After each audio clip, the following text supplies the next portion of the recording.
হুমকি ভাষণের জন্য পুলিশ তলব করেছে হুমায়ুন কবিরকে। তার বাড়ি থেকে নোটিশ দিয়ে আসে পুলিশ, কিন্তু হুমায়ুন কবিরকে হাজিরা দেবেন 3 তারিখ। ওই সময় শক্তিপুর থানায় যাওয়া সম্ভব নয়। 4 তারিখ নির্দিষ্ট সময় যাব রেজিনগর থানায়। উস্কানি হুমকির মামলায় তলব নিয়ে এমনই জানালেন হুমায়ুন কবির। অপরাধে ইন্টেনশনালি আমাকে দুটো থানায় দুটো মোটো কেস করা হয়েছে। শক্তিপুর থানা যেটা 3 তারিখে, যেটা 11:30টার সময় হাজিরা দিতে বলেছে। আমি যেহেতু প্রত্যেক জুম্মার নামাজ পড়ি, আমার পক্ষে কোনো মতেই ওই শক্তিপুর থানায় 11:30টার সময় হাজিরা দেওয়া সম্ভব না। 4 তারিখ শনিবার, সেটা আমি রেজিনগর থানায় ওনাদের যে সময় দেওয়া আছে নোটিশে, সেটা আমি 4 তারিখে শনিবারে রেজিনগর থানায় হাজিরাটা দেব। চলে আসছি পরের খবরে। তারাতলায় বিপর্যয়ের নেপথ্যে বেশ কয়েকটি গাফিলতি রয়েছে বলে প্রাথমিক পর্যবেক্ষণে তুলে ধরেছে কলকাতা পুরসভা। অন্যদিকে এই দুর্ঘটনার পর নির্মীয়মান বিল্ডিংগুলির প্ল্যান অডিট করার জন্য কমিটি তৈরি করেছে রাজ্য সরকার। মঙ্গলবার সাউথ ক্যানেল রোডে নির্মীয়মান বিল্ডিংয়ে গিয়ে নথি খতিয়ে দেখল অডিট কমিটি।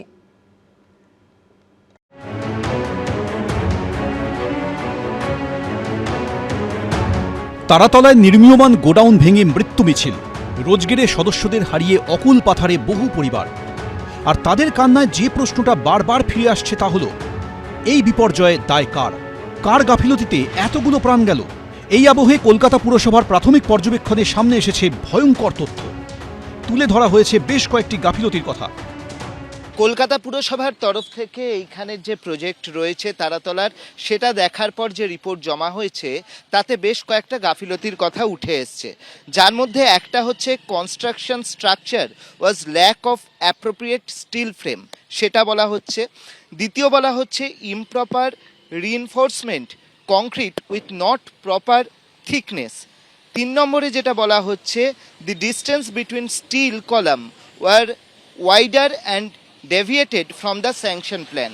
আর চতুর্থ বলা হচ্ছে যে moreover the steel frame structure is not as per specific size.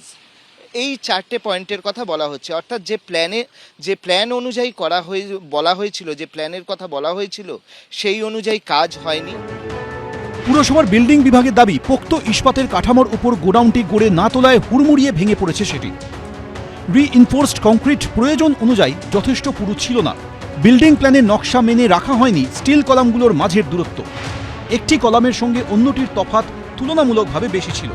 ইস্পাতের কাঠামোর ক্ষেত্রে নির্দিষ্ট মাপ মেনে না চলায় সেটি ভার রাখতে পারেনি এবং কার্যত ধস নেমেছে। এইভাবে আমাদের স্টিলের ভার্টিক্যাল মেম্বারগুলোকে আমরা প্রথমে দাঁড় করাই, তারপর ওর সাথে কানেকশন করে দিই হরাইজন্টাল মেম্বারগুলোকে। তারপর ওর উপর কি হয় যে আমরা রেনফোর্সমেন্ট গুলাকে প্রোভাইড করি এবং তার উপর আমরা কংক্রিটিং করি।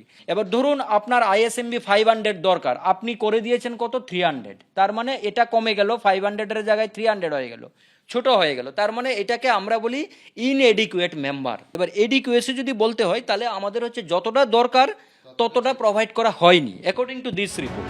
তারাতলায় বিপর্যয়ের পর কলকাতা ও আশেপাশের এলাকায় সমস্ত নির্মীয়মান বিল্ডিংয়ের প্ল্যান অডিট করার জন্য কমিটি তৈরি করেছে রাজ্য সরকার। এই দুর্নীতিগ্রস্ত তৃণমূল কংগ্রেস অর্থের বিনিময়ে, কাটমানির বিনিময়ে, ব্রোকারদের দিয়ে এই কলকাতাকে মৃত্যুপুরীতে পরিণত করা তৃণমূল কংগ্রেস তার সমস্ত বিল্ডিং প্ল্যান এবং আন্ডার কনস্ট্রাকশন আমরা অডিট করাবো। যতক্ষণ না অডিট সার্টিফিকেট হচ্ছে কোন বিল্ডিং এ আমরা হাত দিতে দেব না। তারপরে তো প্রপার্টি অ্যাটাচমেন্ট করে আদায় করব, শুধু জেল খাটানো নয়। মঙ্গলবার সাউথ ক্যানেল রোডে সিদ্ধা গ্রুপের একটি নির্মীয়মান বিল্ডিংয়ে গিয়ে নথিপত্র খতিয়ে দেখেন অডিট কমিটির সদস্যরা। তারাতলা বিপর্যয়ের পরে শহর জুড়ে যে সমস্ত বিল্ডিং কোথাও বিপজ্জনক অবস্থাতে রয়েছে কিনা বা অনুমোদন সঠিকভাবে রয়েছে কিনা সেটা খতিয়ে দেখতে অডিট টিম কিন্তু এসেছিল এই বেলেঘাটা 33 নম্বর ক্যানেল সাউথ রোডের সিদ্ধা অ্যাপার্টমেন্ট। এবং সেই সিদ্ধা অ্যাপার্টমেন্টের একটা নির্দিষ্ট বিল্ডিং সেখানে কিন্তু আন্ডার কনস্ট্রাকশন অবস্থাতে রয়েছে। সেখানেই এই অডিট যে কমিটি তারা এখানে আসেন। আমরা দেখতে পাচ্ছি কলকাতা পুলিশ, দমকল বিভাগের আধিকারিকেরা এবং কলকাতা পুরসভার যারা রয়েছেন বিল্ডিং বিভাগের, তারাও কিন্তু এখানে রয়েছেন। সমস্ত নথিপত্র তারা খতিয়ে থাকেন, ইন্সপেকশন করেন, এবং সেই ইন্সপেকশন করার পরে যেটা জানা যাচ্ছে যে এই অডিট কমিটি তারা একটি রিপোর্ট কলকাতা পুরসভাকে সাবমিট করবে। নির্মীয়মান সব বিল্ডিংয়ের প্ল্যান খতিয়ে দেখে হাই পাওয়ার কমিটির কাছে রিপোর্ট দেবে অডিট কমিটি। সেখান থেকে ছাড়পত্র পেলে তবেই ফের কাজ শুরু করা যাবে। অর্ণব মুখোপাধ্যায়, সুকান্ত মুখোপাধ্যায়, এবিপি আনন্দ। বিধানসভা নির্বাচনের ফলাফল বেরোনোর পর প্রায় 2 মাসের মাথায় এবার হেল্পলাইন চালু করলেন অভিষেক বন্দ্যোপাধ্যায়। নাম রাখলেন এক ডাকে অভিষেক। বিজেপি সাংসদ রাহুল সিনহা বলছেন, বিদেশে পালাতে পারেনি, ভাবছে এখন কর্মীদের যদি হেল্পলাইন তৈরি করে তাদের বশে আনা যায়। ঋতব্রত বন্দ্যোপাধ্যায় এদিন বলেন, ঘুমটা বোধহয় একটু দেরিতে ভাঙলো আর কি। কুণাল ঘোষ বলছেন, সব নেতারাই যার যার মতো করে আছেন। দল ভেঙে টুকরো টুকরো, দলের ভেতরে বাইরে সমালোচনা, নিন্দার মুখে তিনি। আছড়ে পড়ছে ক্ষোভ বিক্ষোভ।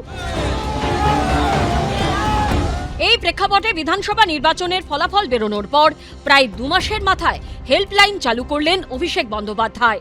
নাম রাখলেন এক ডাকে অভিষেক।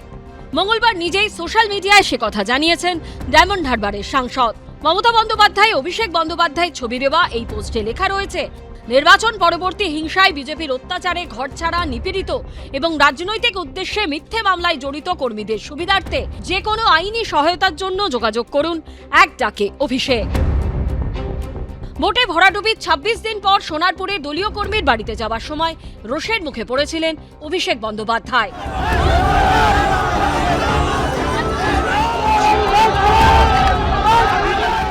এরপর তাকে আর প্রকাশ্যে সেভাবে আক্রান্ত কর্মীদের পাশে দাঁড়াতে দেখা যায়নি। এই প্রেক্ষাপটে অনেকেই কটাক্ষের সুরে প্রশ্ন করছেন, ভরাডুবির 2 মাস পর কেন কর্মীদের কথা মনে পড়ল অভিষেক বন্দ্যোপাধ্যায়?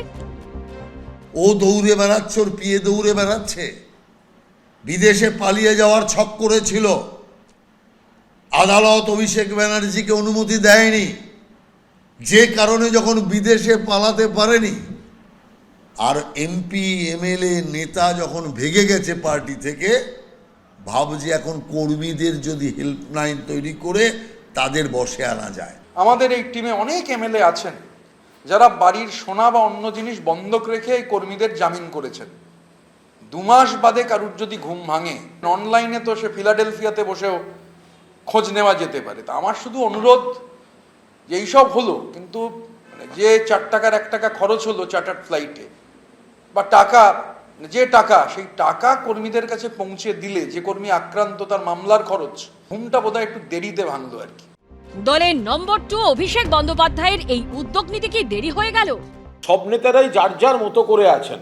তখন অভিষেক যদি সেরকম একটি হেল্পলাইন চালু করে থাকেন এবং তাতে যদি কেউ উপকার পায়, সেটা ভালো না। আমি ওরকম এক ডাকে, এটা তো একটা দল, ফলে একটা দলের একটা কেন্দ্রীয় হেল্পলাইন, আমি ওরকম আলাদাভাবে আমার কাছে যেটা খবর আসবে আমি নিশ্চিতভাবে হেল্প করব। অভিষেক বন্দ্যোপাধ্যায়ের এই উদ্যোগে কি আদৌ কর্মী সমর্থকদের মনোবল ফিরবে? কৃষ্ণেন্দু অধিকারী, আশাবুল হোসেন ও ব্রতদীপ ভট্টাচার্যের রিপোর্ট, এবিপি আনন্দ। এবিপি আনন্দ, এগিয়ে থাকে, এগিয়ে রাখে।